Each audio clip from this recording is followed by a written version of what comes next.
Ebidensya laban kay Martin Romualdez at Marcos Jr. with video ilalabas na natin ngayon.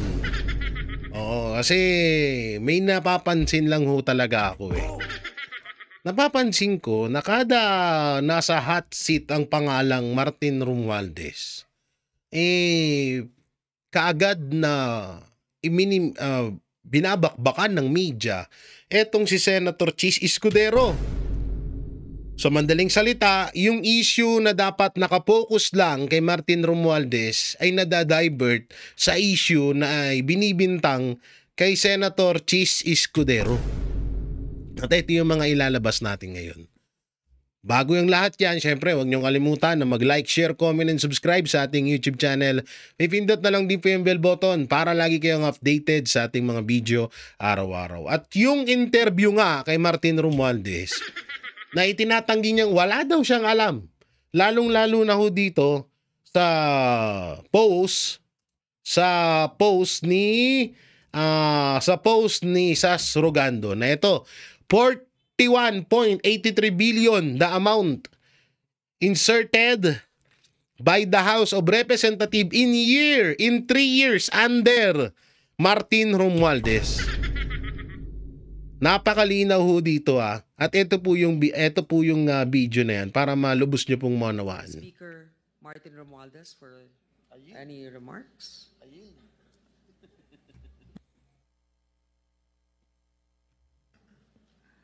We are deeply honored to be graced by the presence of our distinguished Speaker of the House of Representatives, the Honorable Ferdinand Martin G. Romualdez. His steadfast leadership and unwavering commitment to the principles of good governance have guided us in our collective mission to serve the Filipino people.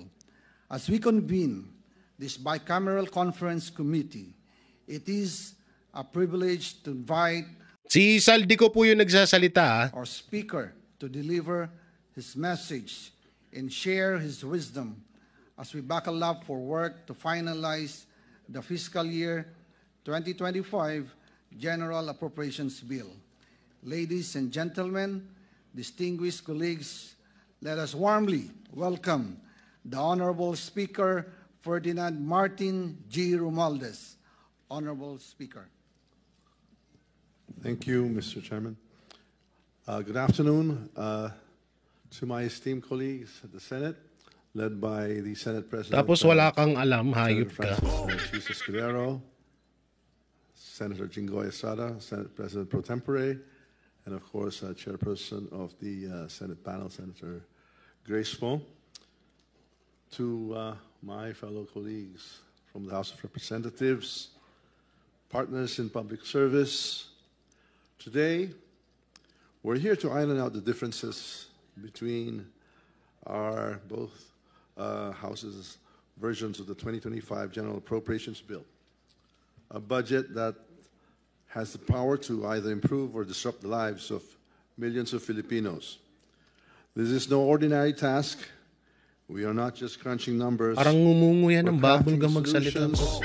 to real problems faced by real people every single day. In the House, we've worked hard to ensure that our version of the budget reflects the priorities of the Filipino people. We focus on what's urgent, keeping food prices down, creating jobs, making healthcare accessible, improving education, and ensuring disaster preparedness. I'm sure our counterparts in the Senate share these same ideals and goals. So now it's up to us in this BICAM to bridge the gaps, not just between the House and the Senate, but more importantly, between our people need, what our people need and what we can deliver. This is where we prove that we're capable of working together, not just as representatives of our respective chambers, but as leaders who genuinely care about the future of our country.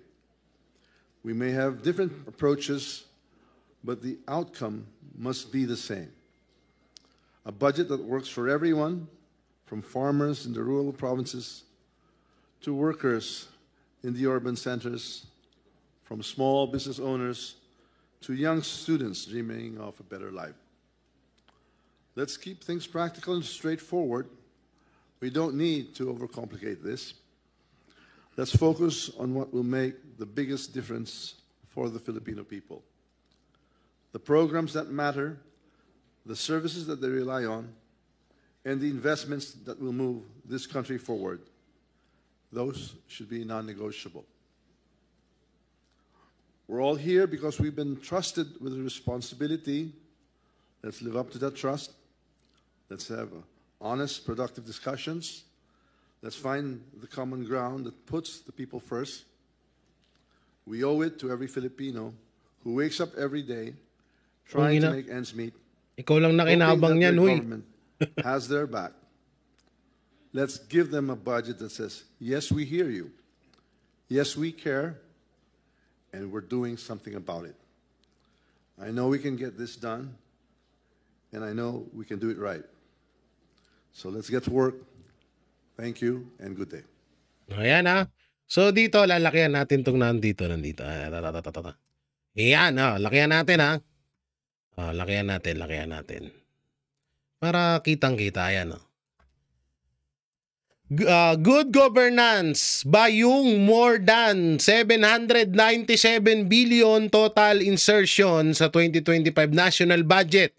Ang 410 insertion sa DPWH, zero budget sa PhilHealth, subsidy, no transparency of deliberation. Ito ang 2025 BICAM meeting of the worst, illegal, most corrupt budget in history.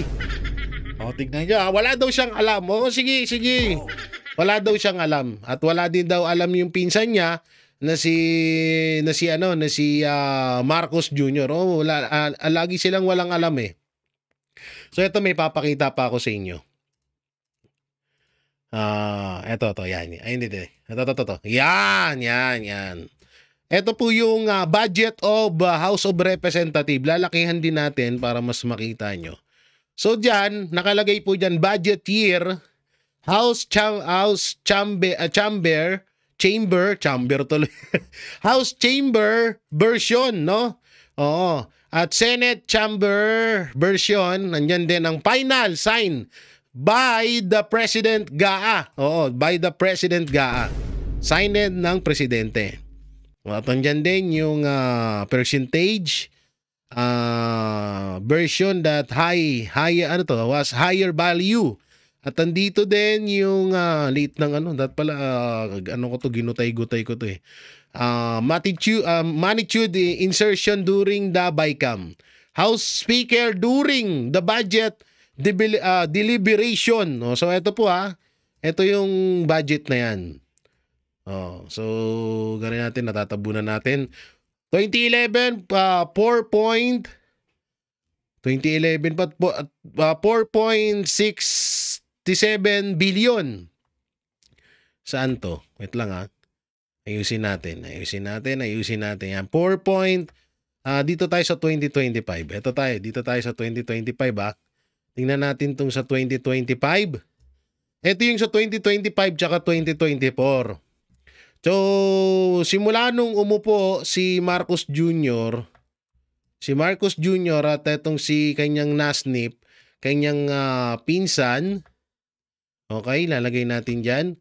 Ay inaayos ko lang po para kita nating lahat, no? So, nung 2023 ay si Martin Romualdez na po. Ayan, no? 2023, 16 billion. 28 billion, 75%, tas 12. Ito yung ang liit kasi. Paano ba 'to lakihan? Wait lang ha. Nangungunsumi din ako. Kahit ako nangungunsumi din ako. Labo na talaga ng mata ko. Tanggalin muna natin 'to si Pangulong Duterte. Yan, para kitang-kita. Okay? Yan. So dito, may kita nyo, Martin Romualdez, 2022. Tama ba? 2022 ba? 2023, 2024, 2025. Ayan po, ang laki po, no? Pagdating kay Alvarez, 0, no? At dito, kay Martin Romualdez, 12.1 billion yung kanyang BICAM. Oo, House during budget deliberation. 12.50 billion, Martin Romualdez again, 2024. At ito yung pinakamalaki, 17.32 billion kay Martin Romualdez pa rin noong 2025. Partida ho wala siyang alam niyan, wala siyang alam. Wala siyang alam dito. So ngayon, ito yung dyan. Ito yung nangyayaring yung mga nangyayaring katarantaduhan. Pinagpopokusan nila to. Etong 30 million campaign donation legal ni Senator Chis Escudero. Pansinin nyo lagi yan. Kada putok ang pangalan ni Martin Romualdez sa media, kada may issue si Martin Romualdez, biglang ilalabas yung mapatungkol kay Senator Chis Escudero. Palaging nangyayari niya, hindi lang isa, hindi lang dalawa, kundi palaging nangyayari. Ngayon, meron pong insertion si Martin Romualdez na nagkakahalaga ng 241 billion. Hindi na rin napapansin yon. At ito nga yung isang post ni Sas Rugando na 41.83 billion the amount inserted by House of Representatives in 3 years under Martin Romualdez. Bisitahin nyo na lang po yung Facebook page ni Sas Rugando Sasot. Doon nyo po makikita yung full na yung pinakabuo ng post na ito. Bali, kinarap ko lang itong itong bahagi na to. So ngayon, eto na nga. Talagang kinakanana etong si Senator Chis Escudero kapag may nababalita mapatungkol dito kay Martin Romualdez. At eto nga yung panoorin natin. Dito, Sen Escudero nagain ng manifestation. So panoorin natin. Naghain ng manifestation si Senator Chis Escudero sa Commission on Elections Political Finance and Affairs Department. Mga abogado ni Escudero ang naghain nito sa COMELEC. Tugon ito sa show cause order ng COMELEC kaugnay sa pagtanggap ni Escudero ng 30 million peso campaign donation noong 2022 elections mula kay Lawrence Lubiano. Si Lubiano ang presidente ng Centerways Construction and Development Incorporated na isang government contractor. Sa ilalim ng Omnibus Election Code Section 95, bawal sa government contractors na mag-donate sa kandidato at ang pagtanggap ng kandidato ng donation mula sa government contractors.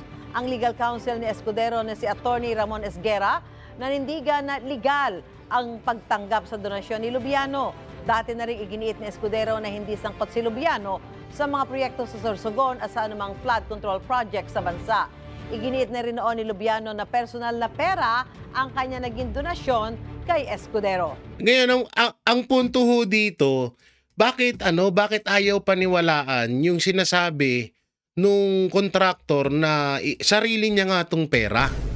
Bakit pinagdidiinan na illegal ng illegal? Kasi halos lahat ng mainstream media ngayon, hindi naman lahat, may SMNI pa, yung mga bayarang media ngayon, ang binabalita nila is tumanggap si Senator Chis Escudero ng tawag dito ng pera galing sa kontraktor. Pero hindi nila sinasabi palagi at hindi nila ipinapaunawa sa tao na legal naman yun dahil sariling pera nung kontraktor yung ibinigay kay Senator Chis Escudero. At bakit ito pa yung pinaka nakakapagtaka? Bakit inuuna yung 30 million na ibinigay ng kontraktor kay Senator Chis Escudero nung panahon ng kampanya, pero yung etong issue na to na 41 billion inserted by House of Representatives 3 years under Martin Romualdez, pati yung 241 billion na insertion, hindi nila pinapansin. So ito po yung kaya namin ito pinapakita kasi nga gusto namin malaman ng taong bayan. Gusto namin malaman gusto namin ipaalam sa taong bayan na kadalasan kapag may issue si Martin Romualdez, ang ginagawang diversion yung issue kay Senator Chis Escudero. Yun yung pinamumukha nila, samantalang doble-doble po ang ninakaw na pera ni Martin Romualdez. Dito una-una, wala na kaming pakialam dito sa binigay ng kontraktor kay Senator Chis Escudero dahil sabi naman ng kontraktor ay sarili niyang pera ito. Sarili niyang pera itong ano na to, etong ibinigay niya kay Senator Chis Escudero. So wala tayong pakialam dun. 'Di ba? Napakaliwanag nun na sarili niyang pera. Ngayon, ang inaano namin, pinagdidikdikan ng COMELEC na bawal daw to, illegal. Pero kung iisipin nyo, mas marami pa ho na mga politiko na mas malalaki ang tinatanggap.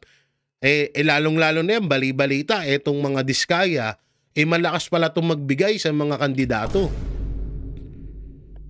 Tsaka, yung COMELEC, nakapokus lang kay Senator Chis Escudero. Hindi niya man lang sinisilip sila Saldico, Martin Romualdez at iba pang mga politiko o mga kandidato na tumatanggap din ng pera galing sa mga kontraktor. Baka yung 15 na kontraktor na yan, may ambag din yan, mga yan, sa pagtakbo ni Martin Romualdez at ni Saldico at sa ibang mga senador. Baka lang ho. Baka yun nga lang, hindi sinisilip ng COMELEC kasi ang motibo talaga ng COMELEC wasakin at durugin etong si Senator Chis Escudero. Ito pa nga yung video, tingnan nyo. Kakapakita ko lang nung upload ng GMA, meron na naman panibago. Nanindigan ang kampo ni Senator Chis Escudero na walang mali sa natanggap niyang 30 million pesos na campaign donation noong eleksyon 2022 mula sa kontraktor na si Lawrence Lubiano. Sa isinumiting manifestation ng kanyang abogado sa Commission on Elections, sinabing legal, fully declared at sumunod sa long-standing practice ang donasyon. Kumpiyansa rin daw silang walang makikitang mali rito ang COMELEC. Sinabi noon ni Lubiano na personal niyang pera ang donasyon. Uy naman pala. Base sa Omnibus Election Code, hindi pwedeng magbigay ng kontribusyon para sa partisan political activity ang mga may kontrata sa gobyerno. Kinumpirma ni COMELEC Chairman Garcia na natanggap nila ang manifestation. Eto ba tayo tanungin to, itong mga diskaya. Baka mamaya meron tong mga senador na na nabigyan din nila ng pera. Mas dihamak na maraming nakurakot tong mga diskaya. Hindi na makikipagtulungan sa investigasyon ng Independent Commission for Infrastructure ang mag-asawang diskaya.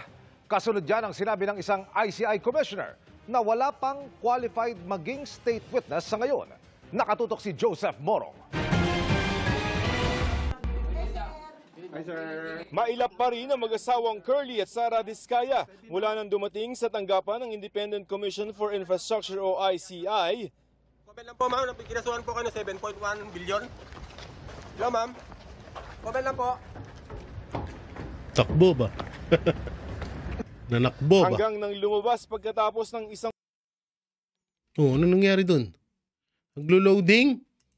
Naglo-loading wifi ko! Anak ng timang naman naglo-loading sa tanggapan ng Independent Commission for Infrastructure o ICI. Comment lang po ma'am, kinasuhan po kayo ng 7.1 billion. Hello ma'am. Comment lang po. Hanggang nang lumabas pagkatapos ng isang oras na pagdinig. Nagsabi pala ang mag-asawang Diskaya sa ICI na hindi na sila makikipagtulungan sa investigasyon nito. Upon the advice of their counsel, they invoked their right to self-incrimination and manifested that they will no longer cooperate with the investigation being conducted by the ICI. Ayon sa abogado ng mga Diskaya, inakala ng mag-asawa na mas malaki ang tsansa nilang maging state witness kung makikipagtulungan sa ICI. Pero niloko lang kayo, no? Sa isang panayam daw ni ICI Commissioner Rogelio Singson, na sa ngayon ay walang qualified maging state witness. Wala pa nga kami, di ba? Sa gaya nga ng nasabi ko, it's too early to tell. Kasi hindi kayo gagawing state witness kasi nga ituturo nyo lang si Romualdez. Pero kung kayo ay handang ituro si Senator Chis Escudero at VP Sara Duterte, Pulong Duterte at iba pa sa mga Duterte at ibang mga senador na kaalyado ng mga Duterte, talagang automatic gagawin kayong witness. Si Romualdez nga 'di ba? Ayan ang liwanag nito, ayan 41 billion. Dito pa, aliwa-liwanag nitong mga pahayag na to, pero hindi pinapansin. Ginawa pang state witness. Oo, gagawin pang state witness. Ganyan kalupit ang kapangyarihan ni Tambaluslos. Kailangan natin makuha muna yung buong picture bago tayo makarekomenda kung kailangan magrekomenda. September 19 lamang nagsimula ang investigasyon ng ICI. Ayon sa Independent Commission for Infrastructure o ICI, hindi raw makakaapekto sa investigasyon na kanilang ginagawa ang hindi pakikipagtulungan ng mga diskaya. Nasa 16 na mga resource persons ang naipatatawag ng ICI at nakapag-submit na rin naman daw ng kanilang mga affidavit ang dalawa. Meron naman tayong magiging sources of information or evidence for us to build our case. So we don't need them anymore? Right now, I think we have, as far as they're concerned, anyway, they were able to appear before the commission and that would stand. And we will take those into consideration still. Sabi ng opisina ng ombudsman na nag-iimbestiga rin at magre-rekomenda ng mga kaso misguided o mali ang gabay sa mga diskaya. Pakipagtulungan sa gobyerno nila ang tanging magagawa ng mag-asawa. Putang na, paano may pagtulungan sa inyo? Katulad nung sinasabi ni Remulla na parang binastos daw siya ni Orly Gutesa. Tanga na, paano may pagtulungan sa inyo? Paano ka re-respetuhin? Ikakampi nga kayo. Ididiin kayo paglalot. Sa Senado lang, obvious na eh. Nung tinutumbok ng diskaya yung si Martin Romualdez at Saldico. Diba? Pero nung nilipat ng Congress, nag-iba na yung timplada. Malamang sa malamang, pag napunta ng ombudsman to, yari kayo. Baka mapunta na sa Duterte. Dahil naman sa sakit kung kaya hindi nakaharap sa ICI, kahit nakaschedule si dating Public Works Undersecretary Roberto Bernardo. Sakit na naman. Siyang umano'y naglagay ng mga pondo para sa mga maanumalyang flood control project. Na-hospital naman itong Lunes pero balik sa detention na ulit. Mga na-hospital kayo ngayon Ngayong araw, si dating DPWH Engineer Henry Alcantara. Pinasuri siya dahil sa inireklamong chest discomfort na lumabas ng muscle spasm. 16 na tao naman ang ipinadadagdag ng ICI sa Immigration Lookout Bulletin para ma-monitor kung Dito mga pangalan na to. Ex-Rep Mitch Kahayon Uy, Arturo Art Atayde, Alvin Tan Bong Marasigan, Elmer De Leon, Ed Puente Bela, Johnny Santos, John Marie Viane Parago, Alvin Mariano, Ryan Uy, Darryl Requio Nestor Venturina, Benji Tukol, District Engineer, Aristotel Ramos, District Engineer Michael P. Rosaria, at Engineer Angelita Carucha. Yung mga ipapatawag daw. Abroad, kabilang sa kanila sina dating Congresswoman Mary Mitzi Kahayon Uy, ang ama ni Quezon City 1st District Representative Arjo Atayde, na ayon sa mga diskaya ay personal nilang inabutan ng komisyon. At si Romeo Bogs Magalong na umunoy tauhan ni Quezon City 4th District Representative Marvin Rillo. Sinisika pa namin silang hinga ng pahayag para sa GMA. Malamang baka ano na naman yan. Baka merong sakit na naman yan. Eto, may papanood pa ako sa inyong isa dito na komento mapatungkol kay tanong na save ko na ba? Kay Senator Chis Escudero. Wait lang, saglit lang. Kukunin lang natin yung video. Oo, ang gwapo nitong ipapanood ko sa inyo, guys. Eto, sobrang gwapo. Sobrang kagwapuhan nun nito ay talagang uy-ay ka sa sarap. Ito po. Importante kasi na i-point out natin ito. Anong ginawa nila kay Chis Escudero? Anong ginawa nila? Siniraan nila ng siniraan? Bakit? Kasi nga po, si unang-una nagpangalan diyan kay Romualdez, itong si Chis Escudero. Siniraan nila ng siniraan para matanggal as Senate President. Kung ano-anong inimbento. Tapos, eto ngayon, siyempre, pag natanggal siya, tanggal din si Blue Ribbon, si Marcoleta, damay-damay na, di ba? Ano nangyari? Ngayon, may pautot pa silang, hindi, nag-resign si Lacson kasi ayaw na sa kanya ng mga senador. Gunggong Palusot nyo yan. Tapos ngayon si Erwin Tulfo na, di ba? Ano palusot niya? Hindi na ngayon yung flood control. Iba na ang aming ihihiring. O, tingnan nyo na. So, wala nang hearing ngayon sa Senado about this flood control scandal na to. Wala nang hearing. Sinimulan nyo yan, tinanggal nyo si Escudero. Sunod-sunod na yan, no? Tinanggal nyo si Escudero, tanggal si Marcoleta. Ngayon, nag-inarte si Lacson. Ngayon, si Erwin, iba na pinagsasasabi. Nakabreak na ng 1 buwan ngayon ng Senado. Tapos, ang inaasahan tong ICI, wala namang kwenta. Yan ang hindi sa totoo lang, nung panahon ni Senator Chis Escudero at Marcoleta, napakaganda ho ng takbo ng Blue Ribbon Committee. Kaso, nung siniraan siya ng siniraan, hanggang ngayon, na sinisiraan si Senator Chis Escudero, nagkaleche-leche na. Doon na nagsimula na. Tapos ngayon, ang nangyari, mukhang ititigil na ang hearing sa Blue Ribbon Committee na yan. So ano talaga ang motibo? Ang motibo, matanggal, masira si Senator Chis Escudero bilang Senate President at kamakailan lang pinalitan nga siya ni Tito Soto at mawala din sa hanay or mawala din sa Blue Ribbon Committee itong si Marcoleta at pinalitan naman siya ni Lacson. So yun ang plano talaga. Mawala sila dyan. At ito yung pagkakaalam ko dyan, merong isang senador na gagamitin na para ilihis lahat ng issue. Hindi ko na lang alam kung sino yung senador na yon. Ilalagay bilang bagong chairman ng Blue Ribbon Committee para lahat ng issue kay Romualdez ay ma-divert sa iba. Pwedeng kay Chis Escudero at pwede rin sa mga Duterte. Pero malamang sa malamang baka iisa-isahin tong si Chis Escudero, Jinggoy at Villanueva. Yung tatlo na yan, yung apat. Senator Chis, Villanueva, Estrada at Duterte. Yan lang yung pwede nilang pwede nilang pag-divertan ng issue para malihis, para hindi na naman maputukan sa muka etong si Martin Romualdez. Yun talaga yung plano dyan eh. Diba sinabi na rin ni Senator Marcoleta na ako ang target nila. Kasi nga, doon sa nangyayaring hearing sa Blue Ribbon Committee nung panahon ni Senator Chis Escudero at ni Senator Marcoleta ay napakaganda. Ang kinaganda doon, lumalabas talaga yung kademonyuhan at yung tunay na mga nangyari at eto nga, etong si Saldico talaga ang itinuturing na mastermind sa nakawan sa flood control scam. Pero nung napalitan na sila at nagawa na nga yung plano na yon, ngayon ang gagawin, papalitan yung Blue Ribbon Committee, yung sinasabi ni Lacson na maraming naninira sa kanya, masyado siyang naapektuhan sa pangbabas, katarantaduhan po yun. Talagang nasa plano nila to. Ngayon, etong si Lacson kasi hindi pumayag or parang ayaw gawin na ida-divert yung issue sa mga senador, na kapwa niya senador.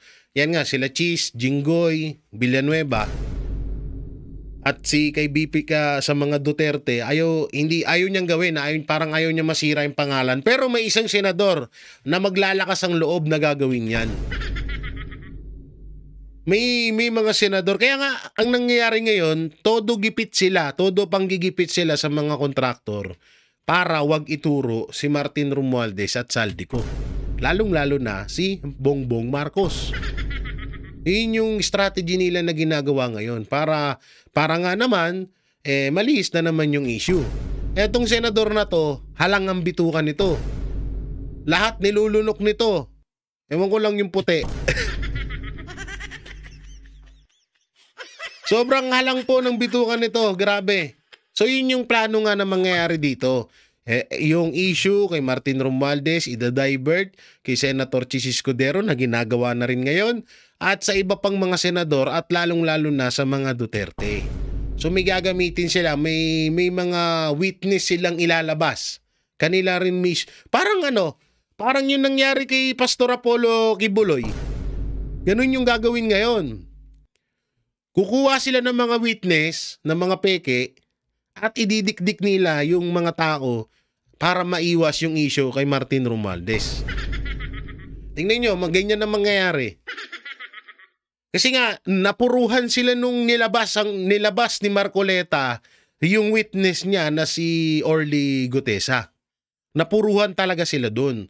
Ngayon, ang gagawin nila, uupa sila ng fake witness at kapag umupa sila ng fake witness, ididikdik sino man. Ito, si Chis Escudero at malamang sa malamang baka si Senator Chis Escudero or Jinggoy or Villanueva ang kanilang idikdik dito. Pwede rin ng mga Duterte. Kasi lumalabas na rin sa bunganga nila, napapunta na sila sa 2016. 'Di ba? Doon na sila papunta eh. Imbis na pag ganito tayo hindi pa tayo tapos sa 2025 at dapat nga tumatalon na tayo sa 2026 para kahit papaano mabantayan natin yung budget doon dahil hindi biro yung budget doon. 6 trillion po 'yun. Baka nakapokus tayo dito sa 2025 national budget na puro nakawan ang nangyari. Kinakana din tayo dun sa 2026. Ang mangyayari ho ngayon patras 2023, 2024, 2022. Okay sana yon. Kaso mukhang mapupunta tayo sa 2016. 2016, 17, 18, 19, tsaka 2020. So panahon po yan ni Pangulong Duterte.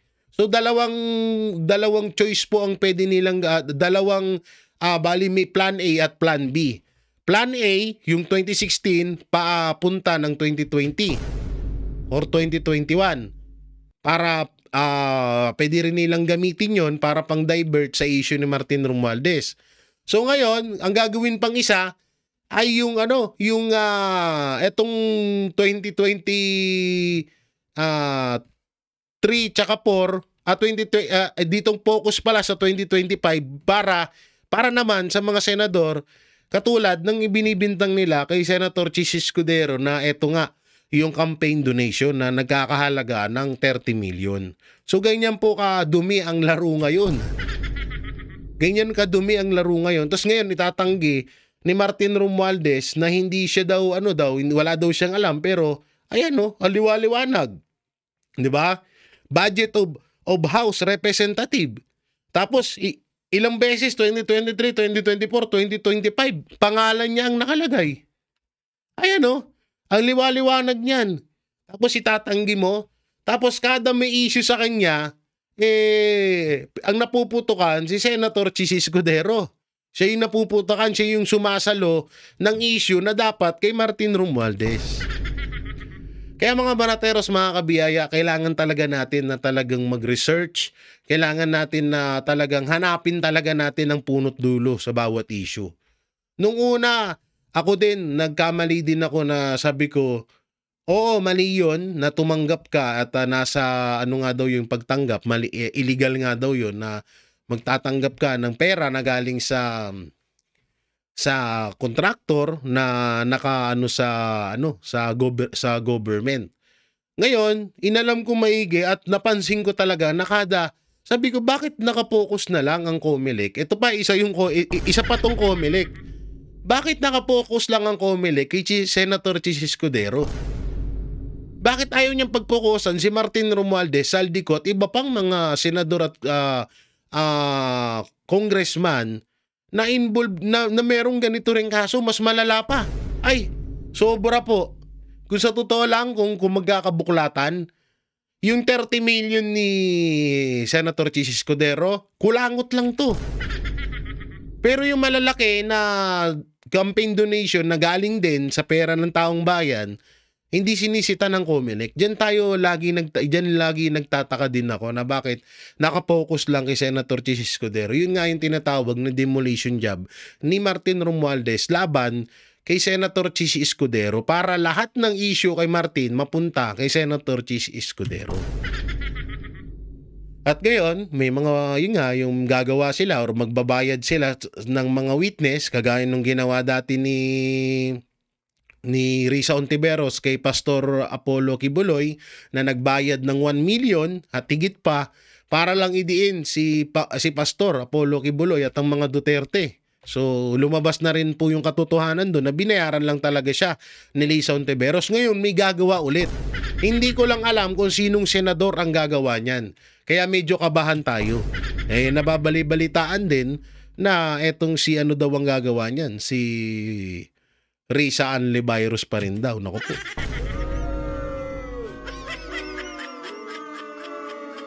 So yan mga banateros, mga kabiyaya, anong may kukomento nyo po sa napag-usapan natin ngayon?